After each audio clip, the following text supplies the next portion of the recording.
கலங்காதே கலங்காதே, கர்த்தர் உன்னை கைவிட மாட்டார். காலமெல்லாம் உடனிருந்து கரம் பிடித்து நடத்தி செல்வார். காலமெல்லாம் உடனிருந்து கரம் பிடித்து நடத்தி செல்வார்.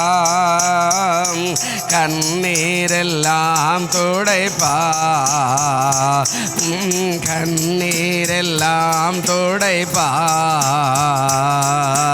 கண்மணி போல் காத்திடுவான், உன்னை கண்மணி போல் காத்திடுவான். கலங்காதே கலங்காதே, கர்த்தர் உன்னை கைவிட மாட்டார். கல்வாரி காட்சியை பாம், காயப்பட்ட இயேசுவை பாம். கல்வாரி காட்சியை பாம், காயப்பட்ட இயேசுவை பாம். கரம் விரித்து அழைக்கின்றார், கரம் விரித்து அழைக்கின்றார். கண்ணீரோடு ஓடி நீ வா, கண்ணீரோடு ஓடி நீ வா. கலங்காதே கலங்காதே, கர்த்தர் உன்னை கைவிட மாட்டார். உலகத்தின் வெளிச்சம் எழுந்து ஒளி வீசு, உலகத்தின் வெளிச்சோனே எழுந்து ஒளி வீசு. மாலை மேலுள்ள பட்டனோ, மாலை மேல் பட்டனோ, நீ மறைவாக இருக்காதே, நீ மறைவாக இருக்காதே. கலங்காதே கலங்காதே, ஆமென் ஆமென். கர்த்தர் உன்னை கைவிட மாட்டார். கலங்காதே கலங்காதே, ஆமென். உன்னை கைவிட மாட்டார். முள்முடி உனக்காக, இரத்தமெல்லாம் உனக்காக, முள்முடி உனக்காக, இரத்தமெல்லாம் உனக்காக. பாவங்களை அறிக்கையிடு, நீ பாவங்களை அறிக்கையிடு, பரிசுத்தமாகிவிடு, நீ பரிசுத்தமாகிவிடு. கலங்காதே கலங்காதே, கர்த்தர் உன்னை கைவிட மாட்டார். ஜெபிக்கலாம். ஜெபம். அல்லேலூயா. நன்றி ஆண்டவரே, உம்மை துதிக்கிறோம் துதிக்கிறோம் துதிக்கிறோம் துதிக்கிறோம் துதிக்கிறோம் அப்பா. ஆண்டவரே, இந்த அருமையான ஆசீர்வதிக்கப்பட்டதான இந்த மனமகிழ்ச்சி நாளுக்காய் நன்றி செலுத்துகிறோம். இந்த நாளில் கூட ஆண்டவரே, உம்முடைய கரத்தில் ஆண்டவரே இந்த ஆராதனைக்காய் நாங்கள் வந்திருக்கிறோம். ஆண்டவரே, இந்த ஆராதனை நீங்கள் ஆசீர்வதிக்கும்படியாய் ஜெபிக்கிறோம். உம்முடைய நாமத்தை மகிமைப்படுத்துவோம், உம்முடைய அன்பிலே நிலைத்திருக்கவும், உம்முடைய நாமத்தினாலே ஆவியானவரே இந்த ஆராதனையில் அசைவாடும்படியாய் துதிக்கிறோம்.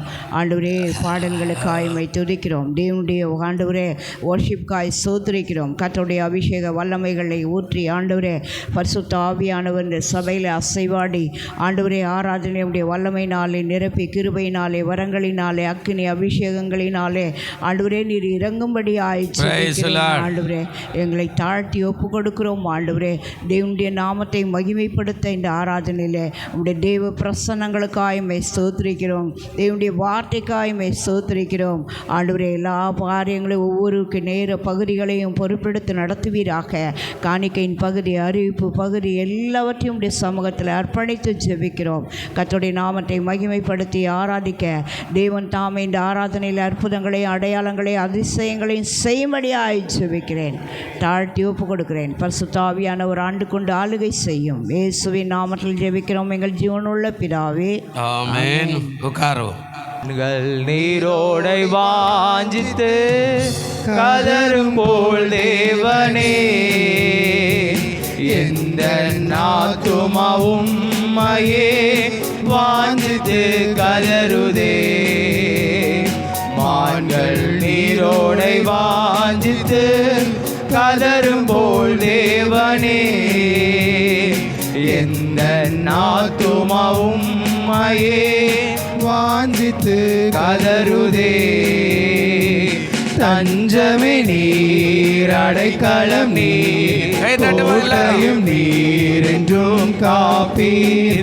தஞ்சமே நீர், அடைக்கலம் நீர், கோட்டையும் நீர் என்றும் காப்பீர். மான்கள் நீரோடை வாஞ்சித்து கதரும் போல் தேவனே, எந்த ஆத்துமாவும் உம்மையே வாஞ்சித்து கதருதே. தேவன் மேல் ஆத்துமாவே தாகமாயிருக்கிறதே, தேவன் மேல் ஆத்துமாவே தாகமாயிருக்கிறதே. தேவனின் சந்நிதியில் நின்றிட ஆத்துமா வாஞ்சிக்குதே, தேவனின் சந்நிதியில் நின்றிட ஆத்துமா வாஞ்சிக்குதே. தஞ்சமே நீர், அடைக்கலம் நீர், கோட்டையும் நீர் என்றும் காப்பீர். தஞ்சமே நீர், அடைக்கலம் நீர், கோட்டையும் நீர் என்றும் காப்பீர். மான்கள் நீரோடை வாஞ்சித்து கதரும் போல் தேவனே, எந்த ஆத்துமாவும் உம்மையே வாஞ்சித்து கதருதே. ஆத்துமா கலங்குவதே, நேசரை நினைத்திடுவார். ஆத்துமா கலங்குவதே, நேசரை நினைத்திடுவார்.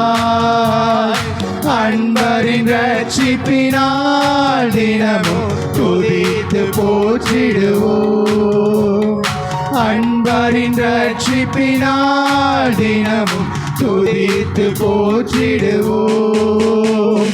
தஞ்சமே நீர், அடைக்கலம் நீர், கோட்டையும் நீர் என்றும் காப்பீர்.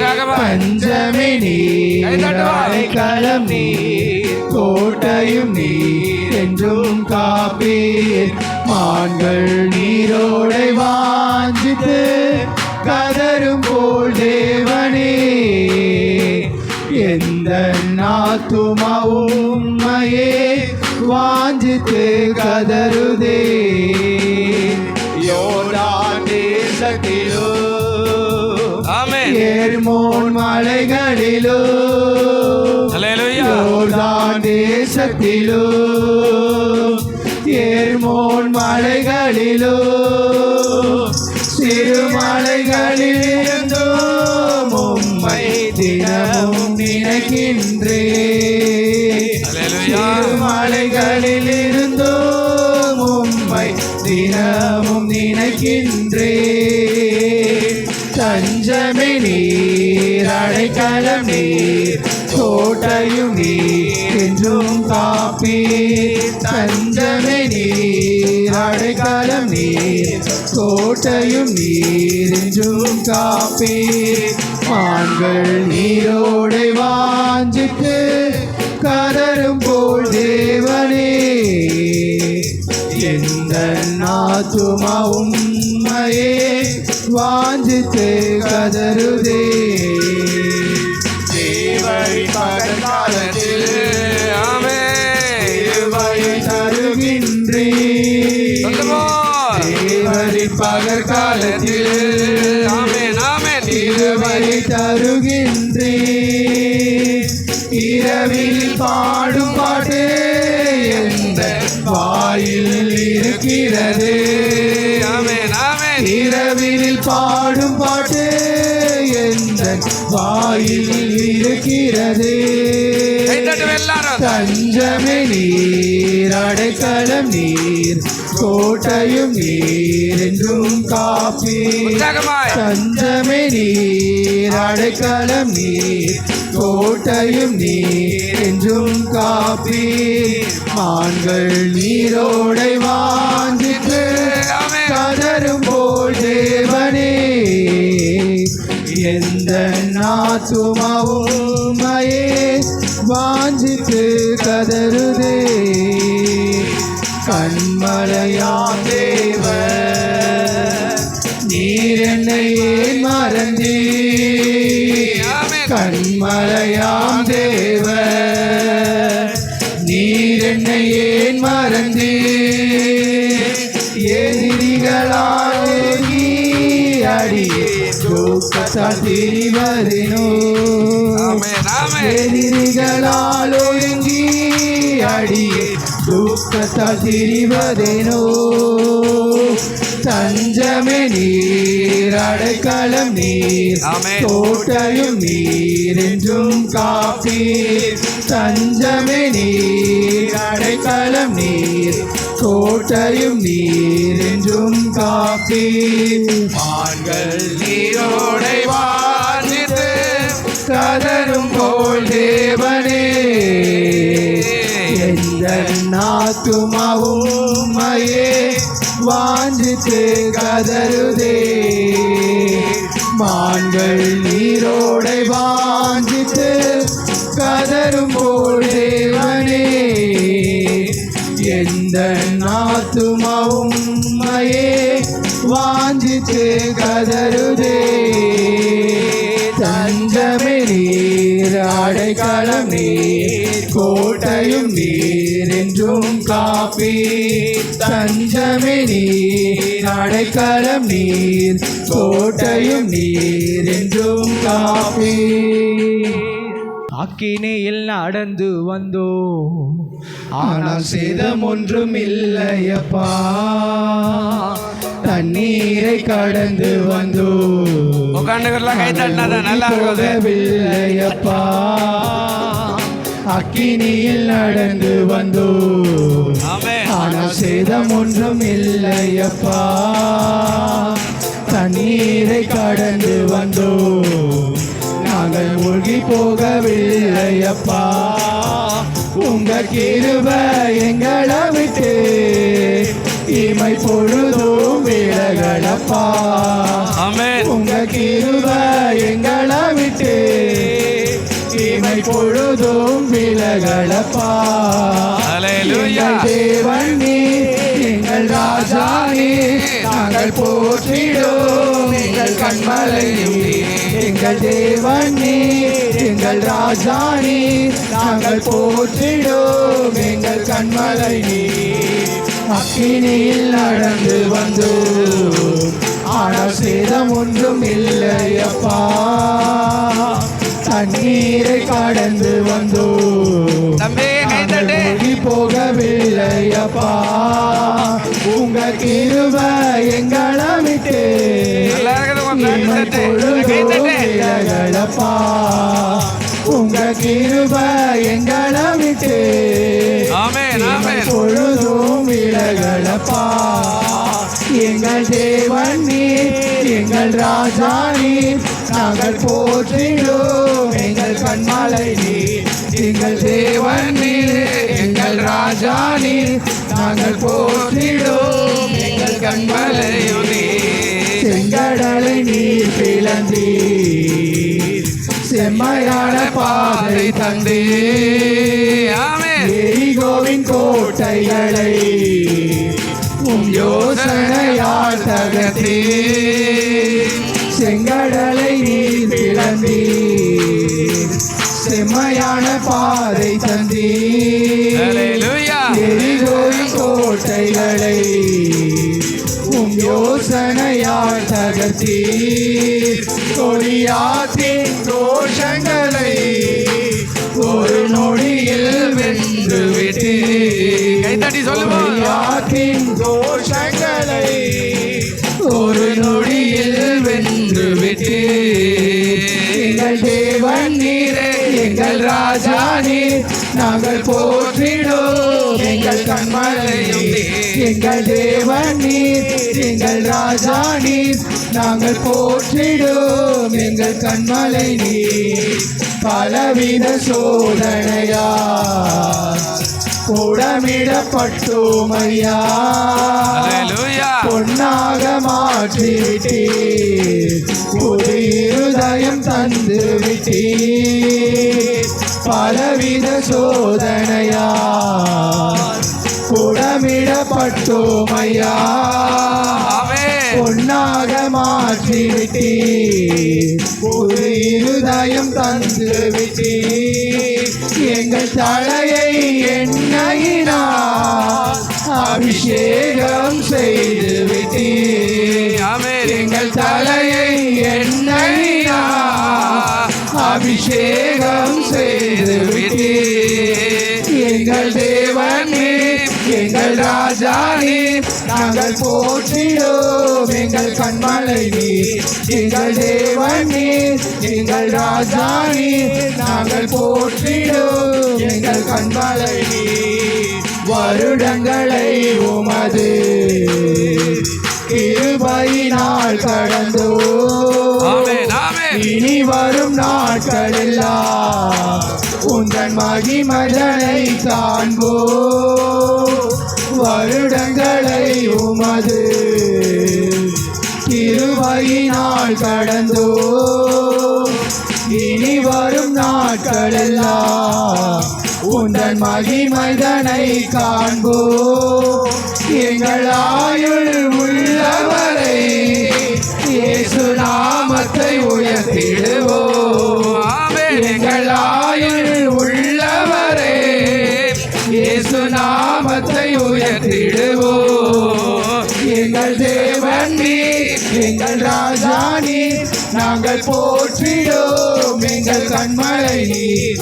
எங்கள் தேவன் நீர், எங்கள் ராஜா நீர், நாங்கள் போற்றிடும் எங்கள் கண்மலை நீர்.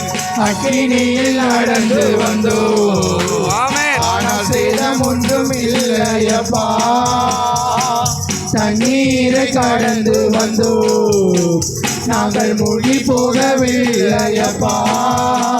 உங்க கிருபை எங்களை விட்டு இமை பொழுதும் விலகலப்பா.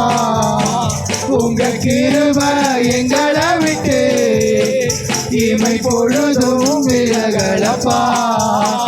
எங்கள் தேவன் நீர், எங்கள் ராஜா நீர், நாங்கள் போற்றிடும் எங்கள் கண்மலை நீர். எங்கள் தேவன் நீர், எங்கள் ராஜா நீர், நாங்கள் போற்றிடும் எங்கள் கண்மலை நீர். கடந்த நாட்களில் கண்மணி போர் கருத்துடன் நம்மை காத்தாரே. கர்த்தரையே நம்மை ஜீவித்திட கிருபையும் ஈன்றதால் தோற்றளிப்போமே. அற்புதமே அவர் நடத்துதலே, ஆனந்தமே பரமானந்தமே, நன்றியால் உள்ளமே மிக பொங்கிடுதே. நாம் அல்லேலூயா துதி சாற்றிடுவோம். நன்றியால் உள்ளமே மிக பொங்கிடுதே. நாம் அல்லேலூயா துதி சாற்றிடுவோம். வாஞ்சைகள் தீர்த்திட வந்திடுவார், வரும் என்றே நாம் அழைத்திடுவோம். வாஞ்சைகள் தீர்த்திட வந்திடுவார், வரும் என்றே நாம் அழைத்திடுவோம். வாரத்திலே ஒன்று சேர்ந்திடும் நாள் விரைந்து நெருங்கினால் சோத்தரிப்போமே. அற்புதமே அவர் நடத்துதலே, ஆனந்தமே பரமானந்தமே, நன்றியால் உள்ளமே மிக பொங்கிடுதே. நாம் அல்லேலூயா துதி சாற்றிடுவோம். நன்றியால் உள்ளமே மிக பொங்கிடுதே, நாம் அல்லேலூயா துதி சாற்றிடுவோம். எனக்காய் எல்லாரும் எனக்காய் ஜீவன் விட்டவரே, Yes. என்னோடு இருக்க எழுந்தவரே, என்றும் என்னை தினம் நடத்துவாரே, என்று சந்திக்க வந்திடுவாரே, என்னை என்றும் வழி நடத்துவாரே, என்னை சந்திக்க வந்திடுவாரே. ஏசு போதுமே போதுமே, ஏசு போதுமே போதுமே, எந்த நாளிலுமே என் நிலையிலுமே எந்த வாழ்வினிலே ஏசு போதுமே. பிசாசின் சோதனை பெருகிட்டாலும் ஆமென். சோர்ந்து போகாமல் முன் செல்லவே, கைதட்டி பாடுவோம் பிசாசின் சோதனை பெருகிட்டாலும் சோர்ந்து போகாமல் முன் செல்லவே, ஆமென். உலகமும் மாமிசமும் மயங்கிட்டாலும் மயங்கிடாமல் முன்னேறவே, உலகமும் மாமிசமும் மயங்கிட்டாலும் ஆமென். மயங்கிடாமல் முன்னேறவே. ஏசு போதுமே போதுமே, ஏசு போதுமே போதுமே, எந்த நாளிலுமே என் நிலையிலுமே எந்த வாழ்வினிலே ஏசு போதுமே.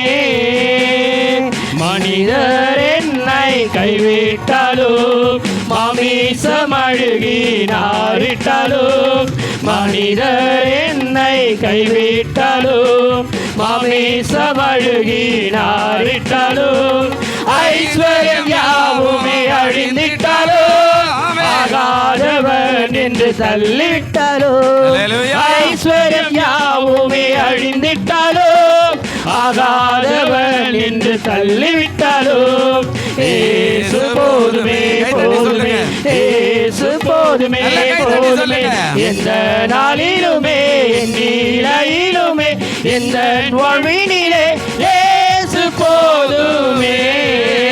வல்லமை உண்டு உண்டு அற்புத வல்லமை இயேசுவே, ரத்தத்தால் ரத்தத்தால் வல்லமை உண்டு உண்டு அற்புத வல்லமை, ஆட்டுக்கோட்டின் ரத்தத்தினால் பொழிந்திடும் வல்லமை, உன்னதத்தின் வல்லமை, ஆவியின் வல்லமை, அக்கினியின் வல்லமை, பொழிந்திடும் வல்லமை, உன்னதத்தின் வல்லமை, ஆவியின் வல்லமை, அக்கினியின் வல்லமை, அசைவாடும் ஆவியே தூய்மையே ஆவியே, அசைவாடும் ஆவியே தூய்மையே ஆவியே, உள்ளம் நிரம்ப உள்ளம் நிரம்ப இறங்கி வாருமே, இடமசைய என் உள்ளம் நிரம்ப இறங்கி வாருமே, இடமசைய என் உள்ளம் நிரம்ப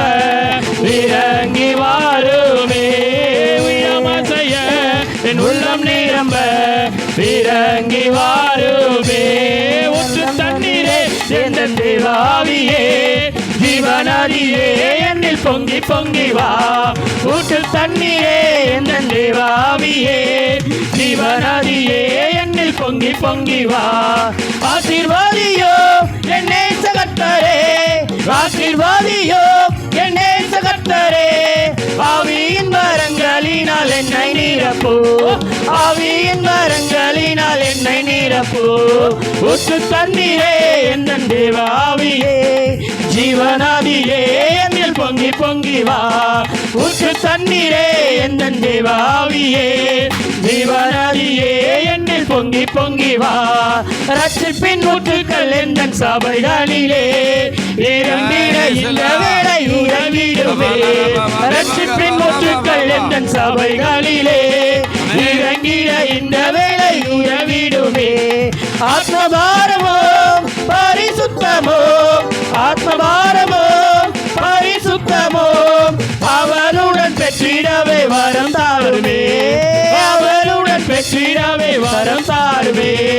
ஊற்று தண்ணீரே எந்த தேவாவியே, ஜீவநதியே என்னில் பொங்கி பொங்கி வா ஊற்று தண்ணீரே எந்த தேவாவியே ஜீவநதியே என்னில் பொங்கி பொங்கி வா ரத்த கோட்டைக்குள்ளே நான் நுழைந்து விட்டேன் இனி எதுவோ மணுகாதே எந்த தீங்கோ தீண்டாதே ரத்த கோட்டைக்குள்ளே நான் நுழைந்து விட்டேன் இனி எதுவோ மணுகாதே எந்த தீங்கோ தீண்டாதே நேசரின் ரத்தம் என் மேலே நெருங்காது சாத்தான் நேசரின் ரத்தம் என் மேலே நெருங்காது சாத்தான் பாசமா சிலுவையில் பலியானார் பாவத்தை வென்று விட்டார் இயேசு பாசமாய் சிலுவையில் பலியானார்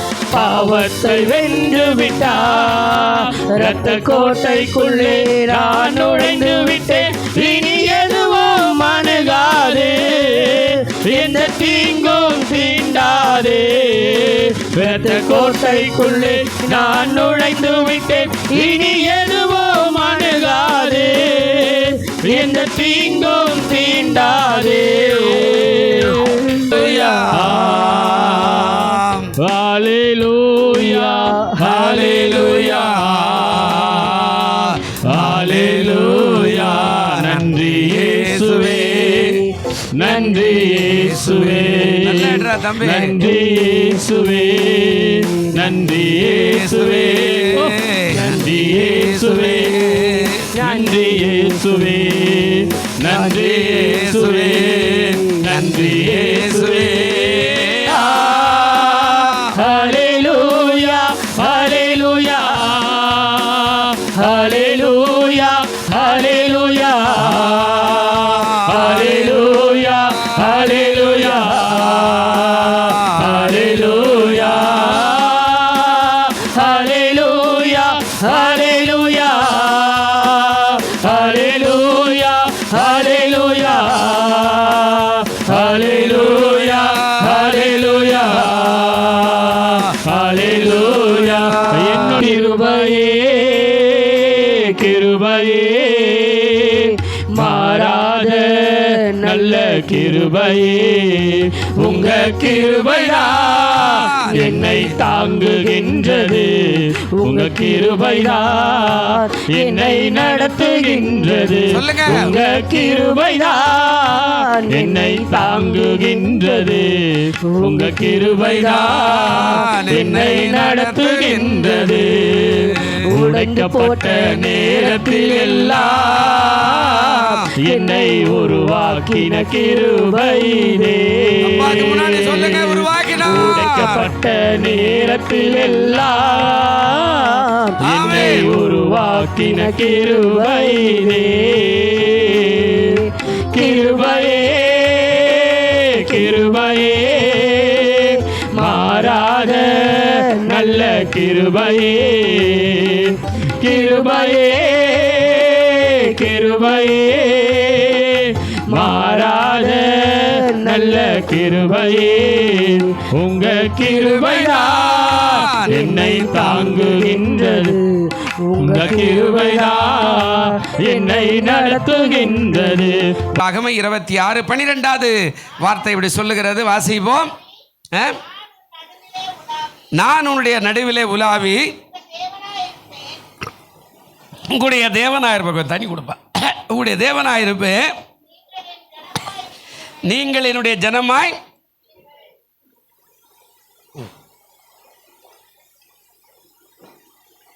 ஆண்டவருடைய நாமத்துக்கு மகிமை உண்டாகட்டும். ஆண்டவர் சொல்றார், நான் உங்கள் நடுவிலே உலாவி நான் உங்கள் தேவனாய் இருப்பேன், நீங்கள் என்னுடைய ஜனமாய் இருப்பேன். 3 காரியம்தான் வாக்குத்தத்தம். நடுவில் போன வாரம் அது பெந்தகோஸ்தே பண்டிகைக்காக சில செய்தியை மாற்றி பேசணும். இந்த வாரம் மறுபடியும் பழைய செய்திக்கு வருகிறோம். ஆண்டவருடைய நாமத்துக்கு மகிமை உண்டாகட்டும். இப்போ ஆண்டவர் சொல்கிறார், நான் உங்கள் நடுவில் உலாவி. போன வாரத்துக்கு முந்தைய வாரம் ஒரு காரியத்தை காட்டினேன். பரலோகத்தில் பெரும் சத்தம் உண்டாகிறது. அந்த சத்தம் என்ன சொல்லுதான், பூமியிலே தேவன் உலாவதற்கு இடம் இருக்கிறதா மனுஷர் மத்தியில் அப்படின்னு காட்டணும். பாருங்கள், இன்னும் அதுகளுடைய தொடர்ச்சி நிறையா இருக்கிறது. ஆனால் இந்த பகுதி வேறு பகுதி. என்ன பகுதி அப்படின்னா, நான் உங்கள் நடுவில் உலாவுறேன். எப்படி உலாவுறேன்? நாம் அவர் உலாவணும்னா என்ன செய்யணும்? அந்த முகவுரை நான் மறுபடியும் வாசிக்கலாம். முகவுரை, அதாவது யாத்திராகமும் 6ஆம் அதிகாரம், தம்பி மேல் தூக்கி, யாத்திராகமும் 6ஆம் அதிகாரம் 7வது வசனத்தை கொஞ்சம் நாம் வாசிப்போம்.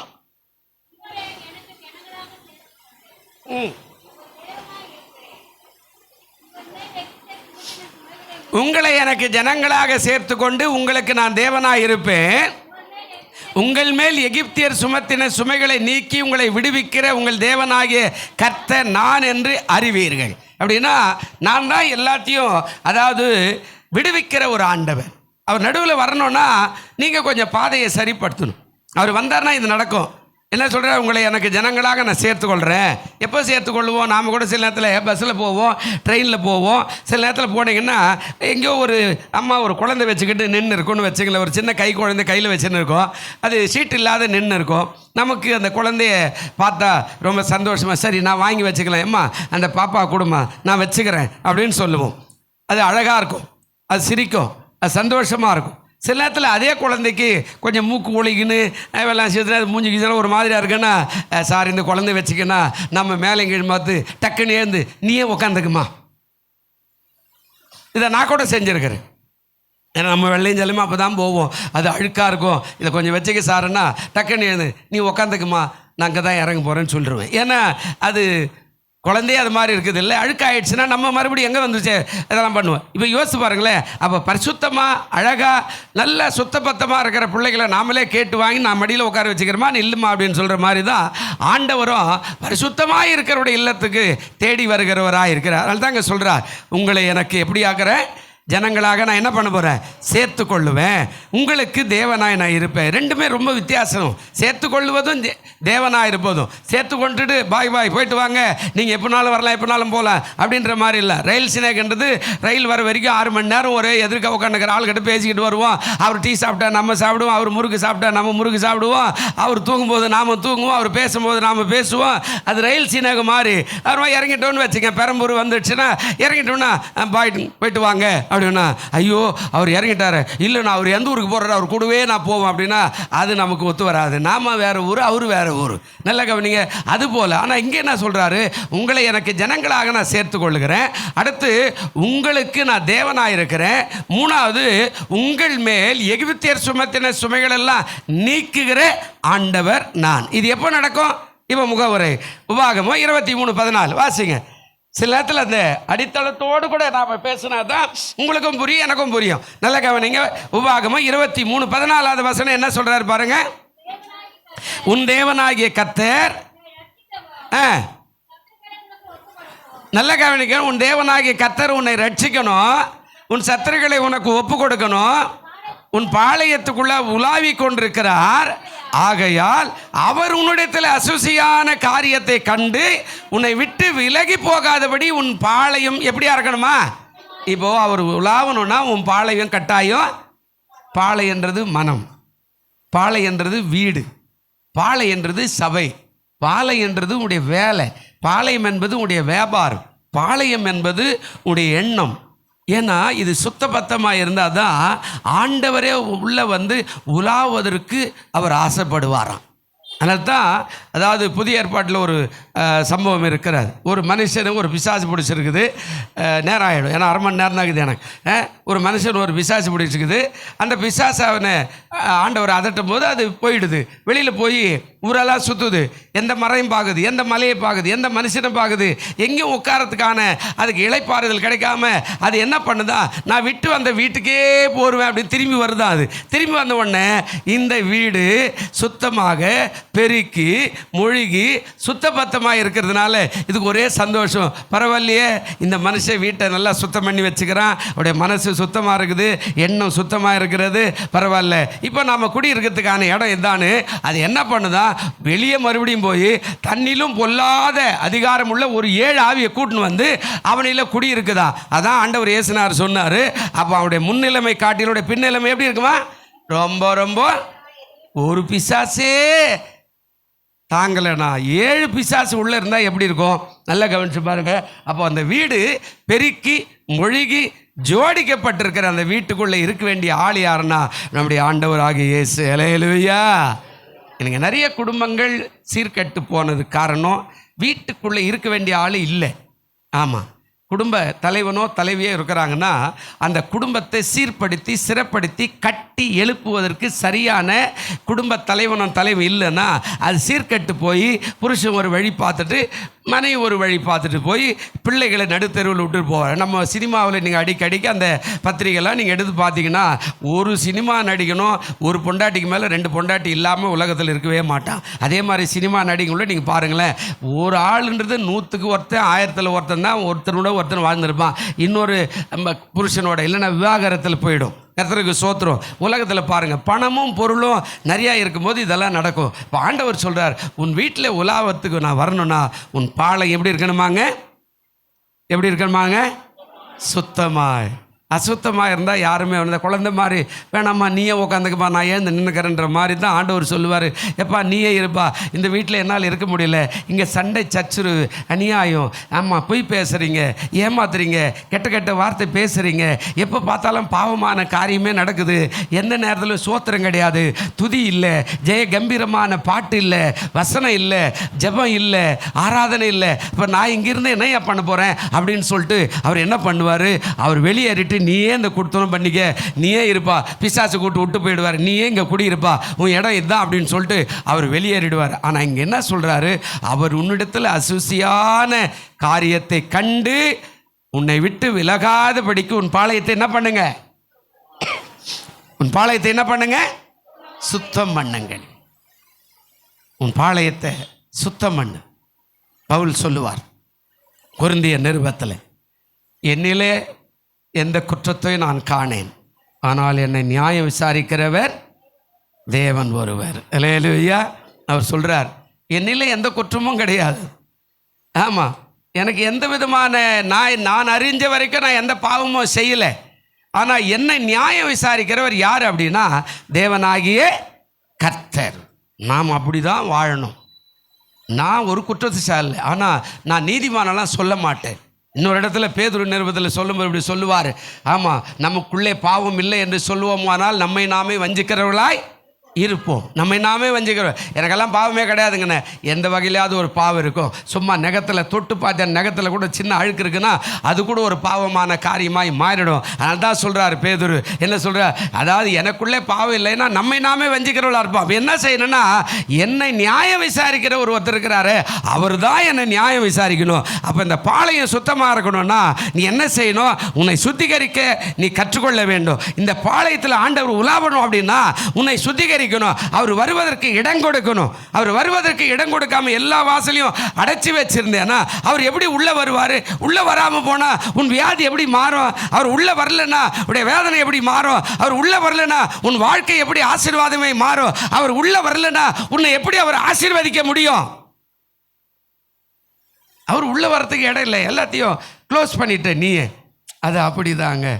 ஒரு அம்மா சொன்னாங்க, கடன் வாங்காத ஒரு ஆளுகிறானா எல்லா வீட்லேயும் கடன் வாங்கி தாங்க பிழைப்பாங்க அப்படின்னு ஒரு அம்மா எனக்கு போதிச்சாங்க. நான் சிரித்தேன். என்ன சிரிக்கிறேன்? ஏங்க நாங்களே கடன் வாங்கக்கூடாதுன்னு போதிக்கிற ஆள் எங்ககிட்டயே இந்த கதையெல்லாம் பேசுகிறியா அப்படின்னு. இல்லை பாஸ்டர் அது அப்படியா, நீ போய் உங்கள் பாஸ்டர்கிட்ட கேளுங்க அப்படின்னு. அந்த அம்மா அதுலேருந்து என்கிட்ட பேசுறதை நிறுத்திட்டாங்க. சில காரியங்கள் நல்லா யோசிங்க. நமக்கே போதிக்கூடாது. நம்ம தான் ஊருக்கெல்லாம் நன்மை தானே பேசுகிறோம், தீமை செய்யலை. எனக்கு எல்லாரையும் வரைச்சி ரோட்டில் வா வா வா வா உட்காந்து அப்பா நல்ல சாராயம் குடி, நல்லா பீடி பிடி, ஏம்மா நீ ஒரு இந்த புருஷன் விட்டு அந்த புருஷன் போ அப்படி எல்லாமா சொல்கிறேங்க. இங்கே நல்லதே சொல்லும்போது அந்த நல்லதுக்கு ஏற்ற ஆளாக இருக்கணுமே தவிர நீ தீமையான காரணம். நீ கடன் வாங்கினா கடன் வாங்கின்னு போ, அதில் ஒன்றும் பிரச்சனை இல்லை. நீ வாங்கி முடிஞ்சா கட்டா கட்டி எங்கன்னா ஓடி போல்திங்க, அது ஊம்பாடு. அதுக்கு ஏன் ஊழியக்காரர்கிட்ட அதுக்கு ஒரு ஜெபம் பண்ணுங்க பாஸ்டர், சரிங்க அப்படின்னா எனக்கே போதனை. கடன் வாங்காத யாருன்னா கொடுத்தனும் பண்ணுவாங்களா பாஸ்டர்? இதெல்லாம் நான் கேட்டேனா? யோசிச்சு பாருங்க. ஜெபம் பண்ண சொன்னேன், ரைட்டு ஆண்டவரே மகளுக்கு ஏதாவது கடன் கிடைக்கணும், கல்யாணம் வயசுக்குது பிள்ளைக்கு, அதுக்கு நான் ஜெபம் பண்ணல, அது ஒரு நியாயம் கொடுக்குது. கடன் வாங்காத யாருன்னா கல்யாணம் பண்ண, இதெல்லாம் எனக்கு எதுக்கு? நீ பண்ணிக்க உன் பிள்ளைக்கு. இன்றைக்கி நிறைய பேர் மிஞ்சி போகிற காரியம்தான். அதனால தான் ஆண்டவர் சொல்கிறார், நீயே இருந்துக்குப்பா, பிசாசுப்பா சொல்கிறார், நீயே இருந்துக்க, இந்த வீட்டை ஆளுக பண்ணு, நான் வெளியே போயிடுறேன். இப்போ அவர் வெளியில் போனவொடனே உள்ளே இருக்கிறவன் சும்மா இருக்கிறதில்ல, உங்களுக்கு பலவிதமான உபத்திரங்களை கொடுத்து வேதனைப்படுத்துகிறவனாய் மாறிவிடுகிறான். அதனால தான் யோபு 1ஆம் அதிகாரத்தில் என்ன சொன்னாருங்க, ஞாபகம் தான் 10வது வசனம் கொஞ்சம் பாருங்கள். யோபு 1ஆம் அதிகாரம், என் குறிப்பில் இல்லை, ஆவியான உணர்த்துறாரு சீக்கிரம். யோபு 1ஆம் அதிகாரம் 10வது வசனம் என்ன சொன்னார்? நீ அவனையும் அவன் வீட்டையும் அவனுக்கு உண்டான எல்லாவற்றையும் வேலி அடைக்கவில்லையா? அவன் கையின் கிரியைகளை எல்லாம் ஆசீர்வதித்தீர், அவனுடைய சம்பத்து தேசத்தில் என்ன வாயிட்டுதா? ஏன் 9வது வசனம் வாசிங்க, வாசிங்க. அதற்கு சாத்தான் கர்த்தருக்கு பிரதியுத்தரமாக, யோபு விருதாவாகவா தேவனுக்கு பயந்து. இப்போ 8வது வசனம் வாசிங்க, என்ன சொல்றாரு பாருங்க. கர்த்தர் சாத்தானை நோக்கி, என் தாசனை உன் மேலே எவ்வளோ நம்பிக்கை வச்சுக்கிறார் பாருங்க. நீ ஆலயத்துக்கு வர, பைபிள் தூக்கிட்டு வர, ஆராதனைக்கு வர, ஜபத்துக்கு வர, நல்ல சத்தியத்தை கேட்கறதுக்கு வர, ஆண்டவர் உன் மேலே எவ்வளோ நம்பிக்கை வச்சிருந்தா அவர் சொல்லுவார், கர்த்தர் சாத்தானை நோக்கி, என் தாசனாகிய யோபின் மேல் கவனம். அவனை பற்றி சாட்சி அவர் தான் சொன்னார், உத்தமனோ சன்மார்கனோ தேவனுக்கு பயந்து பொல்லாப்புக்கு விலகுறோருமாகிய அவனை போல பூமியில் ஒருவனும். 4 காரியத்தை ஆணித்தரமாக பிசாசுக்கு சவால் விட்டு சொன்னார். அப்போ தான் கேட்குறான், அவன் என்ன சும்மாவா சோதரன்றான்? அவனை சுற்றி வேலி அடிச்சுட்ட, என்னால் உள்ளே போக முடியல, அவன் சம்பத்து தேசத்தில் பெருகிடுச்சு, அவன் நல்லா முன்னேறி போயிட்டான், அவனுடைய வாழ்க்கை தரமே உயர்ந்து போச்சு, நான் எப்படி அவனை போய் சோதிக்க முடியும்? நல்லா கவனிங்க, நான் எப்படி சோதிக்க முடியும்? அவன் சும்மாவா சோதரன்றா? அப்போ நம்ம வீட்டை வேலி அடைக்க ஆண்டவர் நிச்சயமாய் வருவார். அல்லேலூயா. ஆமாம், சில நேரத்தில் நம்ம வேலி திறந்தே இருக்கிறது, போகிறோம் வரவனெல்லாம் உள்ளே புகுந்து வேலை செஞ்சுட்டு போயிடுறான். எல்லாத்தையும் திருன்னு போகிறது, அதாவது தேவையில்லாத வார்த்தைகளை பேசிட்டு போகிறது, நம்மளை தூக்கி நடு ரோட்டில் தேர் இழுத்து தெருவில் விடுற மாதிரி நடு ரோட்டில் எடுத்து விட்டுட்டு போகிறது. இதெல்லாம் எதுக்காக நடக்குது அப்படின்னு நினைக்கிறீங்க? அதாவது தேவன் இன்னும் நம்ம வீட்டை சரியாய் பாதுகாக்கலை, ஏன்னா நம்ம அதுக்கு தகுதியாய் நடக்கலை. அதனால தான் அவன் சொல்கிறாரு, தம்பி நான் சும்மா ஒன்றும் அவனை வேலி அடிக்கலை, அவன் இப்படி பாருங்கள், அவன் உத்தமனாக இருக்கிறான், சன்மார்க்கமாக இருக்கிறான், தேவனுக்கு பயப்படுறவனாக இருக்கிறான், பொல்லாப்புக்கு எப்படியா இருக்கிறான்னா. நாம் எல்லாரும் ஆராய்ஞ்சு பார்த்து இந்த 4 காரியமே போதும் நமக்கு, நாம் சுத்தமாக இருக்கிறோமான்னு அறிந்து கொள்வதற்கு இந்த 4 போதும். நீ வீட்டில் போய் உக்காந்து ஆண்டவர் சாத்தாங்கிட்ட கேட்ட அந்த 4 காரியத்தில் நான் எதில் இருக்கிறேன் அப்படின்னு நீங்கள் பார்த்தீங்கன்னா நீங்கள் ஒரு கேள்விக்குறியும் பதிலை நீங்களே போட்டுடலாம். ஆண்டவர் சொல்கிறார், நான் சும்மா வா அப்படின்னா அவ்வளோ காரியத்தை அவனுக்கு வேலி அடைச்சி வச்சதுனால தான் அவனால் போக முடியல.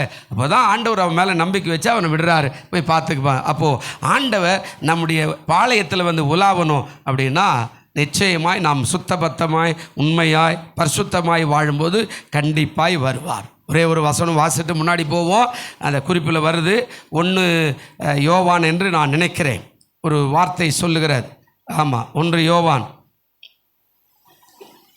1ஆம் அதிகாரமோ 4ஆம் அதிகாரத்திலேயும் ஒரு வார்த்தை இருக்கிறது. அந்த வார்த்தை இப்படியாய் சொல்லுகிறது, பரிசுத்தம் இல்லாமல் தேவனை தரிசிக்க என்ன செய்யாதுங்க, முடியாது. 1 யோவான் 5ஆம் அதிகாரத்தில் 4வது வசனம் ஒரு வார்த்தை சொல்லுகிறது, வாசி பாருங்க, வாசிங்க. தேவனால் பிறப்பதெல்லாம் உலகத்தை ஜெயிக்கும், நம்முடைய விசுவாசமே உலகத்தை ஜெயிக்கும் அப்படின்னா ஆண்டவர் சொல்கிறாரு. இப்போ 4ஆம் அதிகாரம் 4வது வசனம் வாசிங்க. பிள்ளைகளே, நீங்கள் தேவனால் உண்டாயிருந்து அவர்களை ஜெயித்தீர்களே, ஏனெனில் உலகத்தில் இருக்கிறவனிலும் உங்களில் இருக்கிறவர் எப்படியா இருக்கிறாரா? அப்போது இந்த பரிசுத்தமான தேவன் உள்ளே வரணும்னா எப்படி இருக்கணும்? பாளையம் சுத்தமாக இருக்கணும். நாம் வளர வளர உலகத்தில் நம்முடைய வளர்ச்சியை மக்கள் பார்க்கணும். ஒரு மரத்தை வச்சுருக்குறோன்னா அது இப்போ பாருங்கள், இது பிளாஸ்டிக் செடி இப்படியே இருக்குது 4 வருஷமாக. ஆனால் உயிர் உள்ள ஒரு செடியாக இருந்தால் அதுலேருந்து ஒரு அடியாவது வளர்ந்துருக்கும். அப்போ இந்த வளர வளர உலகம் நம்மளை பார்க்கும். எப்படி வளர்ந்தான், இவன் எப்படி ஆசீர்வாதமாக இருக்கிறான், இவருடைய வார்த்தை மாறி இருக்கிறது, செய்கை மாறி இருக்கிறது, நடக்கை மாறி இருக்கிறது, எண்ணம் கூட மாறி இருக்குதப்பா. முன்னெல்லாம் சட்டுன்னு கோவப்படுவோம், இப்போல்லாம் ரொம்ப அமைதியாக ஆகிட்டான், எது பேசினாலும் அமைதியாக இருக்கிறான், கர்த்தர் பார்த்துக்குவாருன்றான். எவ்வளோ மாற்றம்! இந்த செடி எப்படி வளர்கிறதோ அப்படி வளர்கிற ஒரு வாழ்க்கையை நாம் வாழலாம். நம்ம மேலே ஆண்டவர் பிரியமாய் இருக்க மாட்டார். நம்முடைய பாளையம் அசுத்தமாகவே இருக்கும். ஆண்டவர் வரமாட்டார். 3 வார்த்தையை சொல்கிறேன் பாருங்கள். இந்த பாளையத்துக்கு முன்னாடி போகும்போது என்ன சொல்கிறாரு? அதாவது 3 காரியம். யாத்திராகமம் 25ஆம் அதிகாரம் 8வது வசனத்தை கொஞ்சம் வாசிங்க. யாத்திராகமம் 25ஆம் அதிகாரம் 8வது வசனம் கொஞ்சம் வாசிங்க. உங்கள் நடுவிலே நான் எப்படியா இருக்கிறேங்க? அதாவது அவர்கள் நடுவிலே நான் வாசம் பண்ண எனக்கு ஒரு பரிசுத்த ஸ்தலத்தை உண்டாக்குவீராக. ஏன்? நான் உலாவ எனக்கு ஒரு பரிசுத்த ஸ்தலம் உண்டாக்கணும். நீங்கள் நல்லா கவனிங்க, இது ரொம்ப ரொம்ப அவசியம். நான் உங்கள் நடுவில் வாசம் பண்ணணும் அப்படின்னு ஆண்டவர் விரும்புகிறார். அப்போ வாசம் பண்ணுறதுக்கு ஒரு பரிசுத்த ஸ்தலம் அப்படின்னா அதுக்கு ஒரு ரூம்பெல்லாம் கட்டி அங்கே ஒரு பைபிள் வச்சுட்டு அதில் உட்காந்துக்கிற அப்படியெல்லாம் இல்லை. உங்கள் நடுவில் உலாவறதுக்கு ஒரு வாசஸ்தலம். பழைய ஏற்பாட்டில் சொல்கிறார், பாளையத்தை உருவாக்கு, பாளையத்துக்கு கிழக்கும் மேற்கும் வடக்கும் தெற்குமாக எல்லாத்தையும் அமைச்சவரே, ஜனங்க என்னுடைய பாளையத்தை சுற்றிலுமாக இருப்பார்களாக, ஜனங்கள் என்னுடைய பாளையத்தை சுற்றிலும் இருப்பார்களாக. நல்ல கவனிங்க, நான் உங்கள் நடுவில் வாசம் பண்ணுறேன், என் பிரசன்னம் அப்படியே உலாவணும். இந்த பாளையம்தான் உலகத்தில் பல கோயில்களுக்கு கோபுரத்தை உருவாக்கி வச்சது. ஊருக்கு நடுவில் ஒரு கோயில் உண்டாக்கி பெரிய கோபுரம், தூங்கி எழுந்து பார்த்தான்னா அந்த கோபுரத்தை தரிசிக்கணும். இந்த பாளையம் தான் அங்கே சொல்கிறார். என்ன நடக்குது? அதாவது என் நடுவில், உங்கள் நடுவில் ஒரு பாளை நடுமையமாக இருக்கட்டும். என்னுடைய பிரசன்னம் வரும்போது நான் பாளையத்தை அப்படியே சுற்றி உலாவ அது பிரயோஜனமாக இருக்கும். இப்போ ஆண்டவர் சொல்கிறார், அவர்கள் நடுவில் நான் வாசம் பண்ண எனக்கு ஒரு பரிசுத்த ஸ்தலத்தை என்ன செய்யுங்க? உண்டாக்கு. அந்த ஸ்தலம் அப்போ உங்கள் வாழ்க்கையில் ஆண்டவர் உருவாகுவதற்கு உலாவுவதற்கு ஒரு பரிசுத்த ஸ்தலம்னா உங்கள் வாழ்க்கையில் கட்டாயம் நீங்கள் ஒரு பரிசுத்த ஸ்தலத்தை உருவாக்கி தான் தேரணும். அது உங்கள் வீடாக இருக்கலாம், உங்கள் வேலையாக இருக்கலாம், உங்கள் வியாபாரமாக இருக்கலாம். பரிசுத்தமாக வச்சுக்கணும், அதாவது உண்மையாக வச்சுக்கணும், ஆராதனைக்குரிய ஸ்தலமாய் அதை மாற்றிக்கொள்ளணும். இதை நீ செய்யலை அப்படின்னா அவர் இருக்க மாட்டார். அப்படியே இருந்தால் கூட ஒன்றுமே நடக்காது. அவர் இருந்தால் என்ன நடக்கும் பாருங்கள். இப்போது 9வது வசனம் வாசிங்க. யாத்திராகமோ அந்த 25:9 வசனம் கொஞ்சம் வாசிங்க. நான் உனக்கு காண்பிக்கும் வாசஸ்தலத்தின் மாதிரியின்படியே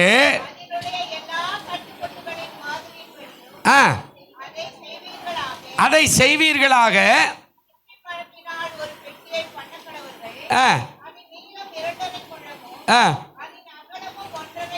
சரி, போதும். இப்போ நீங்கள் அப்படியே வாசிக்கிட்டே போனீங்கன்னா நிறைய சம்பவங்கள் அங்கே வந்துக்கிட்டே இருக்கிறத நீங்கள் பார்க்கலாம். கர்த்தருடைய நாமத்துக்கு ஸ்தோத்திரம். ஆனால் என்ன சொல்கிறாரு? பரிசுத்த ஸ்தலமாக அதை மாற்றுவீராக. அதை மாற்றும்போது நான் உலாவுகிற தேவனாக நான் இருக்கிறேன் அப்படின்னு ஆண்டவர் சொல்கிறார். பரிசுத்த ஸ்தலமாய் மாற்று, நான் வரேன். எப்படி வராரா? புதிய ஏற்பாட்டில் சும்மா உங்களுக்கு ஒரு காரியம் சொல்கிறேன் பாரு. எவரே நிருபம், ஆமாம், எவரே நிருபத்துக்கு வாங்க. ஒரு காரியத்தை ஆண்டவர் சொல்கிறார். எப்படி இருக்கும்? பழைய காரியம் அது. இப்போ புதிய காரியத்தில் எப்படி பாளையம் இருக்கணும்? எவரே நிருபம் 3ஆம் அதிகாரம் 6வது வசனம் கொஞ்சம் வாசிங்க. 3ஆம் அதிகாரம் 6வது வசனம். கிறிஸ்துவோருடைய வீட்டிற்கு மேற்பட்டவரான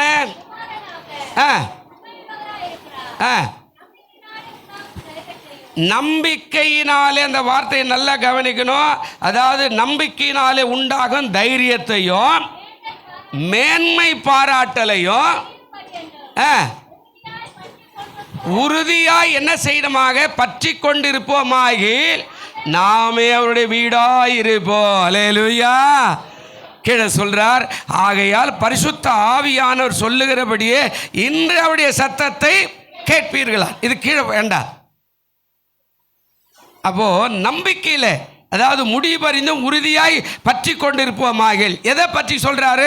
அங்கே அவருடைய வீடாக இருக்கணும்னா அங்கே சொல்கிறார், கிறிஸ்துவருடைய வீட்டிற்கு மேற்பட்டவரான குமாரனாகிய உண்மை உள்ளவராய் இருக்கிறார். நம்பிக்கையில் உண்டாக தைரியத்தையும் மேன்மை பாராட்டலும். நம்பிக்கை தான் நம்முடைய வாழ்க்கையை ஆசீர்வாதமாய் மாற்றுகிற காரியமாக இருக்கும். அல்லேலூயா. நாம் நம்பிக்கையே இல்லாத வாழ்கிறோம். என்ன செய்கிறார் ஆண்டவர்? என்ன செய்கிறார்? போப்பா இல்லைங்க, நம்பிக்கை. அந்த வசனம் அழகாக பேசுகிறாரு. அதாவது முடிவு பறிந்து உறுதியாய் பற்றி கொண்டிருப்போமானால், எல்லா சூழ்நிலை இயேசுவை முடிவு பறிந்தும் உறுதியாய் பற்றி கொண்டிருப்போமானால், வார்த்தை போய் சொல்லாது. எப்பவுமே உறுதியாய் நாம் பற்றி கொண்டிருப்போமானால், அந்த அழகான வார்த்தை, தைரியத்தோட மேன்மை பாராட்டிலையும் முடிவு உறுதியாய் பற்றி கொண்டிருப்போமானா உலகத்தில் நாம தான் அவருடைய வீடாய் இருப்போம். அல்லேலூயா. இந்த வீடுனா பக்கத்தில் இருக்கிற கோயில்ன்றது இல்லை, இது கோயில் நம்ம ஞாயிற்றுக்கிழமை ஆராதிக்கிறதுக்கு. ஆனால் ஒவ்வொரு நாளும் நம்முடைய வீட்டுக்கு அவர் வரணும். உன்னத பாட்டு புஸ்தகத்துக்கு போனீங்கன்னா அவர் சொல்லுவார், என் நேசரே என் தோட்டத்திற்கு வாரும். இந்த தோட்டத்தில் அழகான மரங்கள் இருக்கிறது ஆண்டவரே, கனி மரங்கள் இருக்கிறது ஆண்டவரே, பழ வகைகள் இருக்கிறது ஆண்டவரே, இன்னும் குங்குமமும் கிச்சிலியும் விளைகிறது ஆண்டவரே, என் தோட்டத்து கனிகளை புசிக்க வாரும். இப்போ ஆண்டவர் ஒவ்வொரு நாளும் வீட்டுக்கு வர ஆரம்பிக்கிறார். அம்மா உன் கனிகளை புசிக்க. ஆனால் வீட்டில் கனியே இல்லை, எப்பவும் காய், அதுவும் கசப்பான காய், எப்பவும் வேதனை, எப்பவும் சண்டை, ஒரு நிம்மதியற்ற வாழ்க்கை, ஒரு ஜெப வாழ்க்கை இல்லை, ஒரு வேத வாசிப்பு இல்லை, ஒரு ஆராதனை இல்லை. எப்போ பார்த்தாலும் ஒருத்தர் சண்டை போட்டு அப்படியே அந்த பாவமான கெட்ட கெட்ட வார்த்தை பேசும்போது அவர் உங்கள் நடுவில் வந்து கனியை புசிக்க முடியாது. அவர் அதை சொல்லுவாங்க, உலக பழக மொழி சொல்லணும்னா துண்டை காணும் துணி காணும் என்ன செய்வாருங்க, ஓடியே போயிடுவார். அவர் சொல்கிறார், நாம தான் இப்போது எபிரேய நிருபம் புதிய ஏற்பாட்டில் அந்த வீடு எப்படிப்பட்ட வீடாக இருக்கோ, 2 கொரிந்தியர். இப்போ வாங்க 2 கொரிந்தியர் எடுத்துக்கொள்ளும். 2 கொரிந்தியர் 6ஆம் அதிகாரம், 2 கொரிந்தியர் 6ஆம் அதிகாரம் 16வது வசனம் வாசிங்க. தேவனுடைய ஆலயத்துக்கும் விக்கிரகங்களுக்கும் சம்பந்தம் ஏது? நான் அவர்களுக்குள்ளே வாசம் பண்ணி அவர்களுக்குள்ளே உலாவி அவர்கள் தேவனாயிருப்பேன், அவர்கள் என்னுடைய எப்படியா இருப்பாங்களாங்க, ஜனங்களாய் இருப்பார்கள் என்று தேவன் சொன்னபடி நீங்கள் ஜீவனுள்ள தேவனுடைய இந்த ஆலயம் இருந்தால் மேற்கொண்டு சில காரியங்களை சொல்கிறேன், அது நடக்காதுன்னு ஆண்டவர் சொல்கிறார். நீங்கள் ஜீவனுடைய தேவனுடைய ஆலயமாக இருந்தால் அவர் உலாவுறார். அதாங்க சொல்கிறார், நீங்கள் தேவனாயிருப்பேன் அவர்கள் என் ஜனமாக இருப்பார்கள் என்று தேவன் சொன்னபடி நீங்கள் ஜீவனுள்ள தேவனுடைய. அப்போ இந்த ஆலயம் என்ன எப்படி இருக்கும்? இப்போ 14வது வசனம் வாசி. நீங்கள் எப்படி இருக்கணும், நீங்கள் எப்படி இருக்கணும் அதில் காட்டுறாரு பாருங்க. வாசிங்க 14வது வசனம் என்ன சொல்கிறாங்க? அந்நிய நுகத்தில் அவிசுவாசிகளுடனே என்ன செய்யாதிருப்பாராக. எனக்கு நிறைய குடும்பத்தில் இதுதான் நடக்குது. ஆமாம், ரட்சிக்கப்படாத வாழ்க்கையில் சில திருமணங்களை செய்யும்போது இதுதான் நடக்கிறது. அதுதான் ஆண்டவர் சொல்கிறார், அந்நிய நுகத்தில் அவிசுவாசிகளுடனே நீங்கள் என்ன செய்யக்கூடாதா, பிணைக்கப்படாது இருப்பாராக. ஏன்னா அது ஒரு பக்கம் இழுக்கும், நீங்கள் ஒரு பக்கம் இழுப்பீங்க. இப்போது இந்த எருமை மாடும் காளை மாடும் கட்டினா ஒரு வண்டியை ஓட்டின்னு போகணுமானா எருமை மாடு நிதானமாக தான் போகும், காளை மாடு வேகமாக போகும். இப்போ ரெண்டும் என்ன போகும்னா ஒரே சமமாக இருக்க பதிலாக முன்னாடி பின்னாடி தான் போகும். வேறு வழியே இல்லைன்னு ஓட்டின்னு போவான். அது மெதுவாக நடக்கும், இது வேகமாக நடக்கும். அது சேத்துல நடக்கும், இது மேலே பூமியில் நடக்கும். சேரை கண்டா அது இழுக்கும், இது நல்ல உலர்ந்த தரையை கண்டா இது இழுக்கும். இன்றைக்கி உலகம் இப்படி தான் அநேகருடைய வாழ்க்கையில் காணப்படுகிற. அதனால தான் சொல்கிறார், அந்நிய நுகத்தில் அவிசுவாசியுடனே பிழைக்கப்படாது இருப்பீர்களாக, நீதிக்கும் அநீதிக்கும் சம்பந்தம். இப்போ என்ன சொல்கிறாரு இங்கே, நீங்கள் விசுவாசிகள் 1, நீங்கள் நீதியின் பிள்ளைகள் 2. இப்போ அது கீழே வரும்போது சொல்கிறாரு, ஒளிக்கும் இருளுக்கும் நீங்கள் ஒளியின் பிள்ளைகள். அல்லேலூயா. இப்போ நான் சொல்கிறதெல்லாம் நீங்கள் அப்படியே புரிஞ்சுங்க. நீங்கள் விசுவாசிகள், அடுத்தது நீங்கள் நீதிமான்கள், அடுத்த காரியம் நீங்கள் ஒளியின் பிள்ளைகள். கீழே இப்போ அடுத்த வசனம் வாசிப்பு 15 என்ன சொல்கிறாருங்க? கிறிஸ்துவுக்கும் பேலியாளுக்கும். இப்போ நீங்கள் கிறிஸ்துவர்கள். இந்த பேலியாளுறது சாத்தானுடைய காரியங்கள் எல்லாம் சொல்லுது, அப்படிதான். கிறிஸ்துவுக்கும் பேலியாளுக்கும் இசைவது அவிசுவாசியுடனே விசுவாசிக்கு பங்கேது. இப்போ நீங்கள் விசுவாசி, அவிசுவாசியுடனே பங்கேது. அதனால் பக்கத்து வீட்டுக்காரெல்லாம் பேசக்கூடாது, அவன் மாமாச்சா கூட அதெல்லாம் இல்லை. அவர் என்ன சொல்ல வராரு, எந்த சூழ்நிலையிலும் உன்னுடைய ஆராதனைக்கு பங்கம் விளைவிக்காமல் நீ எந்த வேலையில் எந்த அவிசுவாசியோட எந்த மனுஷனோட வேலை செஞ்சாலும் உன்னுடைய ஆராதனைக்கு உன்னுடைய பரிசுத்தத்துக்கு அது பங்கம் விளைவிக்காதபடி நீ அதை காத்து கொள்ள வேண்டும். அதுதான் இங்கே சொல்ல வந்த ஒரு காரியம். அதில் தான் 16வது வசனம் சொல்கிறாரு, தேவனுடைய ஆலயத்துக்கும் விக்கிரகத்துக்கும் சம்பந்தம் ஏது? நான் உங்கள் நடுவில் உலாவி உங்கள் தேவனாயிருப்பேன். நல்ல கவனிங்க, நம்ம ஆலயம் பரிசுத்தமாக இருக்கணும்னா இங்கே மேலே சொன்ன 14, 15வது வசனத்தெல்லாம் கொஞ்சம் ஜாக்கிரதையாக வச்சுக்கணும்.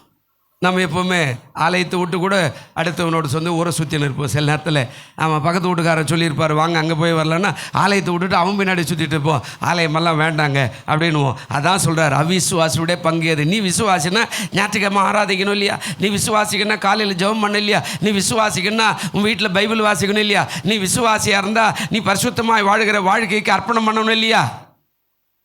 அல்லேலூயா சொல்லுங்க, அல்லேலூயா. ஆண்டவர் எப்போதுமே நம்ம வேர்பிரித்து வச்சிருக்கிறார். அதனால தான் அவர் சொல்கிறார், நான் உங்கள் நடுவில் உலாவி உங்கள் தேவனாய் இருப்பேன், நீங்கள் என்னுடைய ஜனமாய். அவர் உலாவணுன்னா பரிசுத்த அவசியம் இல்லையா? 5 காரியம் 6 காரியம் சொன்னேன். 14வது வசனத்தில் முதல் காரியம் சொல்கிறாரு, அந்நிய நுகத்தில் அவிசுவாசி உடனே என்ன செய்யாத, நீ விசுவாசி, ஜாக்கிரதையாரு. 2வது காரியம் என்ன சொன்னார்? நீதி. அப்படின்னா நீதியினுடைய பிள்ளை, நீ நீதிமானுடைய பிள்ளை, எங்கேயுமே எச்சரிக்கையார். அடுத்த காரியம் என்ன சொல்கிறார்?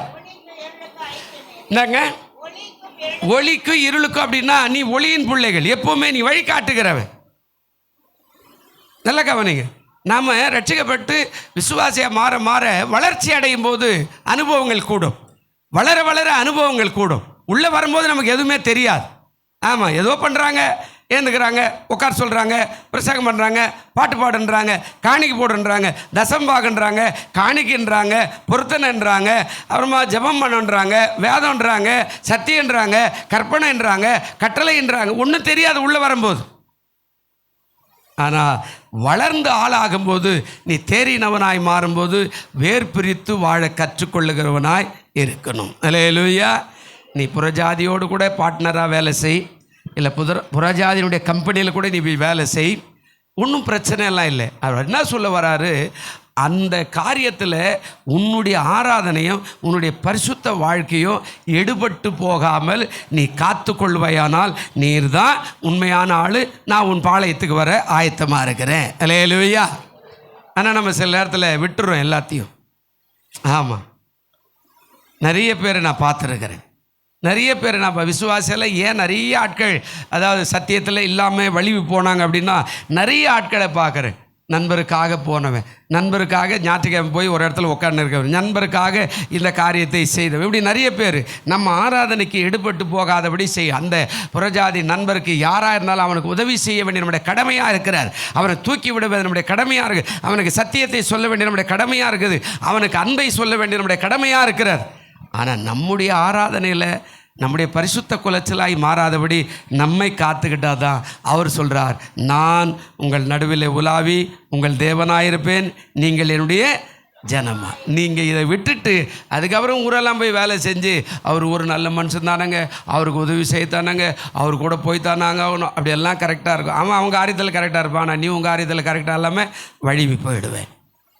இப்போ எங்கள் வீட்டை கூட எடுத்துங்க, எல்லாரும் அவங்கவுங்க ஆராதனையில் கரெக்டாக தாங்கிறாங்க. நமக்கு ஃபோன் பண்ணுவாங்க, நாளைக்கு வந்துடுண்ணா, எங்கம்மா இந்த மாதிரி விழா, ரைட்டு, திங்கக்கிழமை வரேன். என்னண்ணா நாளைக்கு தான் ஃபங்க்ஷனு, நீ உன் காரியத்தில் கரெக்டாக இருக்கிற, நான் என் காரியத்தில் கரெக்டாக இருக்கணும். நான் எனக்கு ஞாயிற்றுக்கிழமை தான் வேலையே, திங்கக்கிழமை எனக்கு லீவு, உனக்கு ஞாயிற்றுக்கிழமை லீவு, திங்கக்கிழமை உனக்கு வேலை, நீ இந்துவாக இருக்கிற, அதனால் உனக்கு திங்கக்கிழமை வேலை, ஞாயிற்றுக்கிழமை லீவு. நான் கிறிஸ்துவனாக, எனக்கு ஞாயிற்றுக்கிழமை வேலை, திங்கக்கிழமை லீவு. அல்லேலூயா. நான் என் காரியத்தில் கரெக்டாக இருக்கணும், அப்போ தான் ஆண்டவர் என்னோட கூட இருப்பார். நான் ஞாயிற்றுக்கிழமெல்லாம் மூட்டு அங்கே போய் உட்காந்து அண்ணன் கூப்பிட்டான், தங்கச்சி கூப்பிட்டான், தம்பி கூப்பிட்டான், அவங்க கூட பொங்கல் வச்சுக்கிட்டு ஆமாம் எல்லாம் பண்ணிக்கிட்டு இருந்தால் ஆண்டவர் என்ன ஆசீர்வதிக்க மாட்டார்ல. அவருடைய வேலையை அவர் செய்யட்டும், என்னுடைய வேலையை நான் செய்யணும். எங்கேயாவது ஒரு நாள் சந்திக்கும் போது 2 பேரும் ஒன்றா சந்திக்கும், அது தேவனுக்கு பிரியமான காரியம். அல்லேலூயா. நம்ம நிறைய பேர் நம்முடைய வாழ்க்கை ஏன் இடறிட்டோம் அப்படின்னா, கர்த்தர் நம்ம பட்சத்தில் வரமாட்டேன்றாருன்னா, நாம் நண்பருக்காக, பக்கத்து ஊருக்காக, மாமனுக்காக, மச்சானுக்காக, மாமிக்காக, மாமனாருக்காக, எல்லாருக்காகவும் நாம் இடம் கொடுத்து நம்ம காரியம் எடுபட்டு போனதுனால அவர் நம்ம மத்தியில் உலாவ தயக்கம் காட்டுகிறார். கடைசியாக ஒரே ஒரு வசனம் வாசித்து நாம் எழுந்திருப்போம். சகரியா 2ஆம் அதிகாரம் 10வது வசனம் என்ன சொல்கிறார் பாருங்க, வாசித்து நாம் எழுந்திருக்கலாம். சகரியா 2:10 என்ன சொல்கிறாருங்க? சீயோன் குமாரத்தியே கம்பீரித்து பாடு, இதோ நான் வந்து உன் நடுவிலே வாசம் பண்ணுவேன் என்று. இப்போ ஏன் இதை சொல்லிட்டாரு? சீயோன் குமாரத்தியே, நீ என்ன பண்ணு, கொஞ்சம் கம்பீரித்து பாடு அப்படின்னா, அதாவது கம்பீரித்து பாடுனா சந்தோஷத்தோடு கூட பாடு, துதி சோத்திரம் பண்ணு, ஆர்வரி. ஏன் அப்படின்னா, இதோ நான் வந்து உன் நடுவில் வாசம் பண்ணுவேன் என்று கர்த்தர் அவர் உள்ளே வராருன்னா பாட்டு, நல்ல ஆசீர்வாதம், மகிழ்ச்சி, இதெல்லாம் நமக்கு தேவை அப்படின்றார். ஏன்னா கடவுளே வராரு. அண்ட சராசரங்களை உண்டாக்கின கர்த்தர் உன் நடுவில் வந்து, உன் வீட்டில் வந்து, உன் உள்ளத்தில் வந்து நான் வாசம் பண்ணுறதுக்கு ஆயத்தமாக இருக்குன்னா இதை விட வேறு சந்தோஷம் வேறு என்ன இருக்கிறது? நம்ம நிறைய பேர் கடவுளை மறந்துடுவோம், ஞாயிற்றுக்கிழமை லீவு போடுருவோம், மாமனுக்காக, மச்சானுக்காக, உறவுக்காக எல்லாமே நம்ம ஆராதனை மறந்துடும், ஜெபம் மறந்துடும், வேத வாசிப்பு மறந்துடும். அப்போ நம்ம மத்தியில் எப்படி உலாவார்? அல்லேலூயா. நீதிமொழியில் ஒரே ஒரு வார்த்தை நான் சொல்லிடுறேன். அவர் சொல்கிறார், என் மகனே உன் இருதயத்தை எனக்கு தா, உன் கண்கள் என் வழிகளை. அவ்வளோதான். அவர் வர்றதுக்கு வழி அதுதான். உன்னுடைய இருதயத்தை எனக்கு தா, உன்னுடைய கண்கள் என்னுடைய பாதையை நோக்குவதாக. கர்த்தர் உங்களை ஆசீர்வதிப்பார். அதனால தான் ஆண்டவர் சொன்ன, இதுக்குள்ளே நிறையா இருக்குது, நேரம் இல்லை எனக்கு. அரை மணி நேரம் தான் செய்தி கிடச்சிது இந்த நாளில். ஒருவேளை இது 1 மணி நேரம் கூட பேசலாம். ஆண்டவருக்கு சோத்திரம் நம்ம அறிவிப்பெல்லாம் கொடுத்து ஜெபமெல்லாம் பண்ணுறதுனால அரை மணி நேரம் போயிடுச்சு. இப்போ அரை மணி நேரம்னா நிறைய காரியங்களை நிறுத்திட்டு கர்த்தருக்கு சித்தமான அடுத்த வாரம் பார்க்கலாம், ஜெபிக்கலாம். நல்ல பிதாவே, இந்த வார்த்தையை கேட்டுக்கொண்டிருக்கிற, பார்த்து கொண்டிருக்கிற எல்லா மக்களையும் பிதா குமாரன் பரிசுத்த ஆவி நாமத்தில் ஆசீர்வதிங்க.